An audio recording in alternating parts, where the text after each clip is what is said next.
Thank you, Acting Speaker. It's 10 minutes of our lives we won't get back, and a history lesson none of us needed. Even some of the members on the other side are almost falling asleep. But I'm more than happy to rise to speak up for the people of northwest Victoria, or should I say tropical North Victoria, because it is still sun shining up there this afternoon. And as we've heard from every other member making a contribution on the matter this evening, Acting Speaker, the big build isn't just rotten, it is an absolute stinker. And I have been saying for years that the big build, when people come to me talking about the Murray Basin Rail project, why we haven't got efficient rail freight, why it was never finished, even though the government has said time and time again, oh yes it is, wait no it isn't, it's finished, it works, no it doesn't, where's the money gone? We know where the money's gone, it's gone into a big hole or two under the city. That's where the money's gone, that $440 million underneath the city, because it appears that the Labor government doesn't care how they get their food. They don't care that what we're growing, their food and their fibre, up in the northwest of the state and even down through central Victoria. They don't care about that. They care about the fact that they can go to the supermarket, they can go to a cafe and have their avocado on toast and their almond latte, Acting Speaker. Who grows that? And the toast that it comes on, whether it's his sourdough or multigrain or whatever, stuff coming from the orange juice. It's citrus season at the moment, and the oranges are delicious, I might add, because most of them in Australia are grown in the Mildura region, and they are delicious. But where does it come from and how does it get to port? We're exporting a huge amount of product overseas. Not only are we feeding the nation, we produce more than enough food to feed this nation. Food security is not an issue. We feed the world, in fact. Trouble is, Acting Speaker, getting that food to port efficiently via rail is impossible at the moment. It's impossible. We're running over a K&a-half long train that takes 16 hours to get to Mildura, from Mildura to Melbourne, and you have to go via Ararat. That's like jumping in your car and driving to Melbourne via Shepparton. Why would you do that? There's a bit of common sense lacking here. There is, you could catch up with a few different people. You catch up with all the rest of the Nationals, the Victorian Nationals team, if you had to do that to get to Melbourne. It makes no sense, because common sense seems to be completely bereft in the Labor government. I know you're trying hard not to grin and agree with me, Acting Speaker, but of course he's grinning. And I hear the moans and I hear the heckling on the other side every time I talk about our food and fibre producers, and the fact that without us, you would be naked, hungry and sober, Acting Speaker, without us.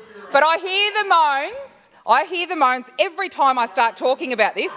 But you know what? Come and spend a week. It's not enough to understand where your food comes from, but come and spend a week. Come and spend a week with me in tropical North Victoria, or in Lowen, in Murray Plains, in Gippsland, south or east, take your pick, equally as good a gentleman, in Euroa, or, well, actually I might be misleading the parliament there slightly. Spend it in Shepparton, another huge food-producing region, another food bowl. They try and claim it. They're not. It's okay. They're a little bit small. But a week isn't enough time to understand what actually goes into growing food and fibre, and how hard it is logistically to move that food and fibre. So when we hear up in these food and fibre producing regions, when we hear about $440 billion being squandered away, when we hear about $40 billion across major projects like the Metro Tunnel, 440 was the Murray Basin Rail project number, 40 billion across major projects, the Metro Tunnel and North East Link. All we think about is, here we are, no train, no passenger rail, and yes, I know, we get this all the time, oh, who shut it down? You know why it was closed down, right? You know why? Because when Kennett came in, the state was broke. And what's happening now? And who broke it, Acting Speaker? Who sent us broke? After Kane and Kerner. After Kane and Kerner, we were broke. And history is not only repeating itself, it's getting worse. We like to say we'd never forget these historical things that happen, but it appears the Labor government have not only forgotten, they're making bigger mistakes now, and every Victorian is paying the price for their inability to manage major projects, keep to a budget, their inability to manage a budget, and every Victorian family is paying the price. Now, I did allude to passenger train that's been gone. Yes, it's been gone for a little while. But there is a couple of very simple things. I mean, this is another thing that grinds our gears when we talk about these infrastructure blowouts. And these are just transport infrastructure things. Don't get me started on roads. But let's talk about a river crossing. In fact, another river crossing, because we don't have efficient rail freight, acting Speaker, the trucks on our roads have gone from what was, back in the 80s, it might have been a semi-trailer, your prime mover and your single trailer. Then they went to B-doubles, then road trains. Now we're B-quads. Every logistic company, domestically or export, are running B-quad trucks, and the trailers are heavy. They are long and they are not getting off the road for anything. So when you have got a road that is less than 3 metres wide, and I know they are because I get out and measure them, with drop-offs that are 8 centimetres or more, and I don't know what the trigger is for those to be fixed, and I know that they are because I get out and measure them, if you've got a family coming in a four-wheel drive, or heaven forbids, a little hatchback, and we know cars are not made like they used to be, like they were. If you are coming, I would love to take some of the members on the other side, put them behind a wheel and take on a road train coming the opposite way on a road that is so narrow, and they're only on there because common sense has not prevailed, and because all of that money that could have fixed this issue has gone into big build project blowouts, and it is simply not good enough.